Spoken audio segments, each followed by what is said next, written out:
അമ്മയുടെ പൂജ വിളക്ക് വയ്ക്കലൊക്കെ കഴിഞ്ഞു തോന്നണം. ഇപ്പൊ തന്നെ ചായയുടെ വിളി വരും. അതെ, ഇന്നലെ ഉമ്മയല്ലേ അമ്മയ്ക്ക് ചായ കൊണ്ടേ കൊടുത്തത്? ഇന്നിപ്പൊ ഞാൻ കൊണ്ടേ കൊടുക്കാം കേട്ടാ. ഉമ്മ ഫ്രിഡ്ജിലിരിക്കുന്ന മാവെടുത്തൊന്ന് പുറത്തു വെച്ചേക്കണേ, തണുപ്പൊന്ന് മാറട്ടെ. ഈ പഴം വേവായിട്ടുണ്ട്, അതും കൂടി ഒന്ന് വാങ്ങി വെച്ചേക്കണം. ഒരു തട്ടി ഇഡ്ഡലിയും കൂടെ വെച്ചേക്കണം കേട്ടാ. മാവെടുത്ത് വെക്കണം.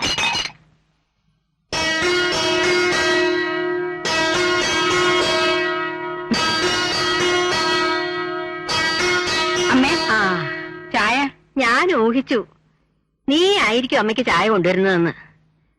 3 മരുമക്കളും അമ്മയെ സ്നേഹിക്കാൻ മത്സരിക്കുന്നത് കാണുമ്പോ ഈ അമ്മയ്ക്ക് സഹിക്കുന്നില്ല മക്കളെ. ഇതൊക്കെ കാണാൻ ഇവിടെ ഒരാളില്ലാതെ പോയെന്ന് ഓർക്കുമ്പോ അമ്മ എന്നാത്തിനാ എപ്പോഴും ഇത് പറഞ്ഞു കരയുന്നേ? ചായ കുടിക്കമ്മേ. അയ്യോ, അമ്മയുടെ കാലിൽ എന്ത് പറ്റേ? ഓ, ചെറിയൊരു പെരുപ്പ് പോലെ. അത് അബദ്ധത്തിന് ഇവളോടൊന്ന് പറഞ്ഞുപോയി. തടവിയത് മതി സെലീനെ. അടുക്കളയിലെ കാര്യങ്ങൾ നോക്കാൻ ഞാനും ഓമയും ഉണ്ടല്ലോ. ധനപാലിന് എണീറ്റില്ലേ ചൗന്തളെ? ചായ കയ്യെ കിട്ടാതെ കിടക്കാൻ എഴുന്നേക്കുന്ന പതിവ് അമ്മയുടെ മോനില്ലല്ലോ. അവന് കൊടുത്തിട്ട് മതിയായിരുന്നല്ലോ എനിക്ക്. ഇന്ന് ബാങ്കുള്ളതല്ലേ? ഇപ്പൊ കൊടുക്കാമേ.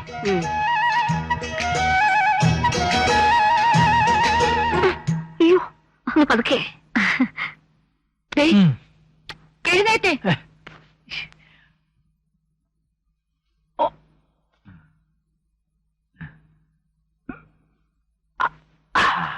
അനിയന്റെ കെട്ടികൾ ഏത് നേരം അമ്മയുടെ മുറി തന്നെയാ. രാവിലെ തുടങ്ങിയിട്ടുണ്ട് കാല് തിരുമല്. അത് പിന്നെ അമ്മയുടെ അടുത്ത് ആരെങ്കിലും വേണ്ടേ? പ്രായമായ വരികയല്ലേ. ഇത് സ്നേഹം കൊണ്ടുള്ള ശുശ്രൂഷയൊന്നും അല്ല. എന്താ? ഇത് സ്നേഹം കൊണ്ടുള്ള ശുശ്രൂഷയൊന്നും അല്ലെന്ന്. പിന്നെ ആ അച്ചായത്തിയുടെ മനസ്സിലിരിപ്പ് എനിക്ക് നന്നായിട്ടറിയാം. മനസ്സിലിരിപ്പ് എന്തായാലും എന്താ, അമ്മയ്ക്ക് എല്ലാ മരുമക്കളും ഒരുപോലെ തന്നെയാ. അത് നമ്മുടെ തോന്നലാ. നല്ല ഒന്നാന്തരം തറവാട്ടിൽ നിന്ന് വന്ന എന്നെ ഉമ്മയെക്കാളും അമ്മയ്ക്ക് താല്പര്യം അന്യജാതിക്കാരിയോടാ. അന്യജാതി ആണേലും അവളും അമ്മയുടെ മോന്റെ ഭാര്യ തന്നെയല്ലേ. ധർമ്മപാലൻ അന്ന് അങ്ങനെ ഒരു അബദ്ധം പറ്റി എന്ന് വെച്ച് അമ്മയ്ക്ക് അവനെ കൈവിടാൻ പറ്റുമോ? പിന്നെ നിങ്ങളെക്കാളൊക്കെ പേരും പെരുമയുള്ള തറവാട് തന്നെയാ മാണിക്യമംഗലം. പക്ഷേ പാരമ്പര്യത്തിന്റെ ഇല്ലാത്ത അന്തസ്സും മുക്കിപ്പിടിച്ച് കിടക്കുന്ന സ്വഭാവം ഇവിടെ ഒരു തലമുറയിൽപ്പെട്ട ഒരാൾക്കും ഉണ്ടായിട്ടില്ല. സ്നേഹിക്കാനേ അറിയൂ അമ്മയ്ക്ക്. അതെ, ജാതി മതം നോക്കിയിട്ടൊന്നുമല്ല. ആയിരുന്നെങ്കിൽ ധർമ്മപാലൻ സെലിനെ പിടിച്ചോണ്ട് വരുമ്പോ അമ്മ 2 കൈ നീട്ടി സ്വീകരിക്കുമായിരുന്നോ? അമ്മയെപ്പറ്റി എന്തെങ്കിലും പറഞ്ഞ ഇവിടെ ചിലർക്ക് 100 നാക്കാം. എന്താ? ഞാൻ നിർത്തിയില്ല. നിർത്തുക നല്ലത്. എന്നും രാവിലെ ചായ കൊണ്ടിരുമ്പോ മോന്തതേ ഇത്ര ഉണ്ടാവും. എന്തെങ്കിലും ഒരു കുശുമ്പും പറയാണ്ടാവും. ചായ ഞാൻ കുടിച്ചു കഴിഞ്ഞില്ല. ഇന്നത്രയും കുടിച്ചാ മതി.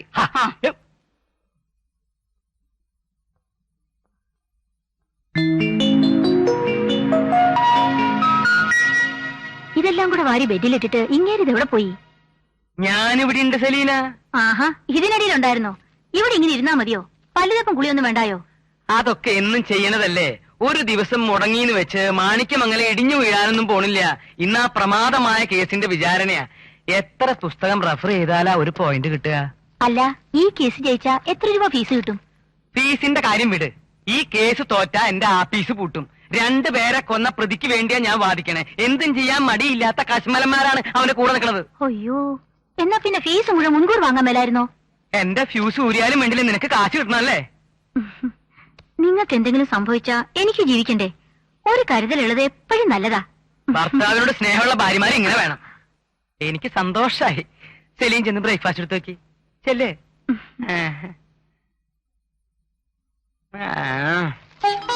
അമ്മയ്ക്ക് വയ്യാന്ന് പറഞ്ഞിട്ട് എവിടെങ്കിലും അടങ്ങിയിരുന്നൂടായിരുന്നോ? എനിക്കൊരു വയ്യായികയില്ല മോളെ. എന്റെ കണ്ണടയുന്ന വരെ എന്റെ കൈകൊണ്ട് തന്നെ ഇവന്മാർക്ക് വിളമ്പി കൊടുക്കണം. അല്ലെങ്കിൽ എനിക്ക് ഏതാണ്ട് പോലെയാ. അത് ശരിയാ, അമ്മ വിളമ്പി തന്നില്ലേ ഞങ്ങൾക്ക് പോലെ ഏതാണ്ട് പോലെയാ. സത്യം പറയാലോ, അമ്മ കുറച്ചു ദിവസം സുഖമില്ലാതെ കിടന്നപ്പോ വിളമ്പി തന്നത് ഇവളാ. അന്ന് വാദിച്ച കേസ് മുഴുവനും തോറ്റു.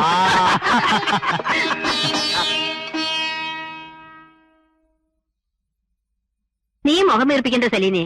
അവൻ തമാശ പറഞ്ഞതല്ലേ, ചുമ്മാതല്ല കേസ് തോക്കുന്നേ. കോടതിയിൽ ഇതുവരെ വെളുപ്പായിരിക്കും വിളമ്പുന്നേ. അത് സെലീനയുടെ തെറ്റിദ്ധാരണയാ. ഇവന്റെ വാദം ഞാനും കേട്ടിട്ടുള്ളതാ. കോടതി വിറയ്ക്കും. അങ്ങനൊരു വാദം കേട്ടിട്ടാണല്ലോ സെലീന ഇവന്റെ വല വീണത് തന്നെ. അല്ല ചേട്ടാ, അവളുടെ വലയിൽ ഞാനല്ലേ വീണത്. മുക്കുവന്മാരുടെ കൂട്ട് വലയും കൊണ്ട് അവൾ എന്റെ പുറകെ നടക്കുകയല്ലായിരുന്നോ? നീ എന്തിനാ അവളെ വെറുതെ ചുണ്ടി പിടിപ്പിക്കുന്നത്? വല്ലപ്പോഴെങ്കിലും അവളുടെ വലയിലെ ഒന്ന് രണ്ട് കണ്ണി പൊട്ടിച്ചില്ലെങ്കിൽ മാണിക്യമംഗലത്തെ സന്തതി വെറും പെൺകോന്തനാണെന്ന് നാട്ടുകാർ പറയില്ല അമ്മേ. അതൊക്കെ നാട്ടുകാർ ഇപ്പോഴേ പറയുന്നുണ്ട്. അത് ശരിയാ. അല്ലെങ്കിലും എന്തും കൈയെടുക്കണമെന്നുള്ള ഒറ്റ വിചാരമുള്ള സെല്ലിൻ ചേച്ചിക്ക്. ദേ അവള് കേക്കണ്ട നിന്നെ പച്ചയ്ക്ക് തിന്നു. സത്യപാലിനെ കണ്ടില്ലല്ലോ ഉമേ. താമസിക്കുമെന്ന് മറ്റോ പറഞ്ഞോ? ഇല്ല. നൈറ്റ് ഡ്യൂട്ടി കഴിഞ്ഞ് വരാനുള്ള സമയം കഴിഞ്ഞല്ലോ.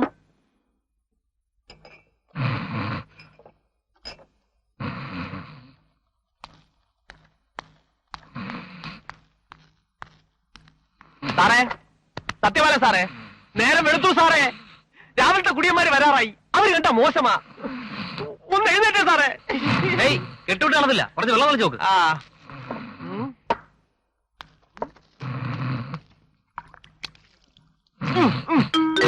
എഴുന്നേറ്റേ സാറേ.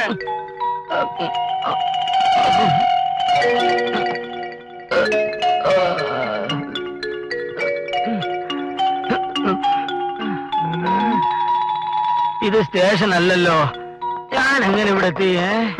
അപ്പൊ അത് സാറിന് ഓർമ്മയില്ലേ? ഇല്ല, ഒന്ന് ഓർമ്മപ്പെടുത്തിക്കേ. അതോ ഏതോ ശവത്തിന് കാവൽ നിൽക്കാറുണ്ട്. വെറും വയറ്റിൽ പോയാൽ ശരിയാവത്തില്ല എന്ന് പറഞ്ഞ് രണ്ടെണ്ണം വിടാൻ കയറിയതാ സാറ്. അവസാനം 2:12 ഇവിടെ അങ്ങ് വീണു.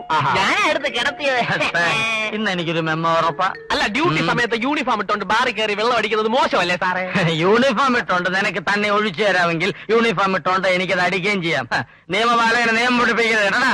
താറാ കുഞ്ഞിനെയാണ് നീന്താൻ പഠിപ്പിക്കുന്നത്. വരട്ടെ സാർ. ബില്ല് പുല്ല്. പോലീസുകാരനോടാണ് അവിടെ ബില്ല് ചോദിക്കുന്നത്. ഞാൻ IAS തലമാറി ഇവിടുന്ന് പോകാൻ പോകുന്നില്ലല്ലോ. നാളെ തരാവിടോ. ശവം ആകെ ഒത്തിയോ എന്തോ.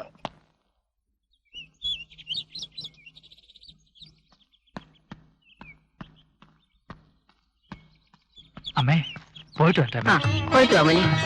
ഞാനിത് കൊടുത്തിട്ട് ആ, എന്നെ അനുഗ്രഹിക്കാമേ. ആ, പോയിട്ട് വാ മോനെ. നീ ഇന്ന് ഉച്ചയ്ക്ക് ആഹാരം ഒന്നും കൊണ്ടുപോണില്ലേ? എന്തും വാങ്ങിച്ചു തരാൻ കക്ഷികൾ ക്യൂ നിൽക്കുമ്പോ ഞാൻ എന്തിനാ അമ്മേ ഈ പൊതിച്ചോറും കൊണ്ട് പോണേ? കാര്യമൊക്കെ കൊള്ളാം. 6 മണിക്ക് മുമ്പ് എത്തണം. ഇന്ന് ഡോക്ടറെ കാണേണ്ട ഡേറ്റാ. ഓ, ഞാനതങ്ങ് മറന്നു. നീ ഒരുങ്ങിയെന്നു? ശിവന്റെ അമ്പലത്തിൽ ഒരു അർച്ചന വെച്ചിട്ട് പോയാ മതി. ഡോക്ടർ മാത്രം വിചാരിച്ചിട്ട് കാര്യമൊന്നുമില്ല. അന്തോണീസ് പുണ്യാളന്റെ പള്ളിയില് ഞാൻ ഇന്ന് പ്രാർത്ഥിക്കുന്നുണ്ടമ്മേ. അമ്മ ഒന്ന് സമാധാനിക്ക്. ഈ അന്തോണീസും ശിവനും കൂടി വിചാരിച്ച 1 അല്ല 9 കുട്ടികൾ അമ്മയ്ക്ക് താലോലിക്കാം. ബാക്കി നമുക്ക് അനാഥാലയത്തിൽ കൊടുക്കാം. പോരെ? ശോ, ഈ പഴയ പന്നാക്ക് സാധനം വല്ല ഇരുമ്പ് വലിക്കും കൊടുത്ത് ഒരു മാരുതി വാങ്ങാൻ പറഞ്ഞ ചേട്ടൻ കൂട്ടാക്കില്ല. നിങ്ങൾക്കല്ല അച്ഛൻ എനിക്കാ തന്നത് കാറ്. 1 കോടി രൂപ തന്നാ കൊടുക്കൂല. സ്റ്റാർട്ടിംഗ് ട്രബിൾ ഉണ്ടെന്നേ ഉള്ളൂ. ഒരു അംബാസഡറും ഫിയറ്റ് ഇവന്റെ വെട്ടർ നിൽക്കൂല. അപ്പൊ ഞാൻ പോട്ടേട്ടാ.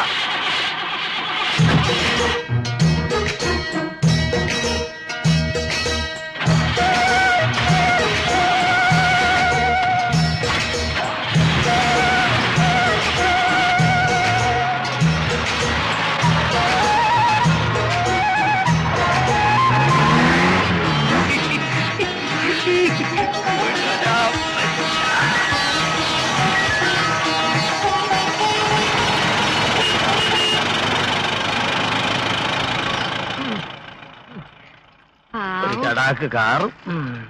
അമ്മ, നീ എന്താ ഇന്നിത്ര താമസിച്ചേ? ഒരു തൂങ്ങി വരണം. ഡെഡ് ബോഡിക്ക് കാവൽ നിൽക്കുകയായിരുന്നു ഇതുവരെ.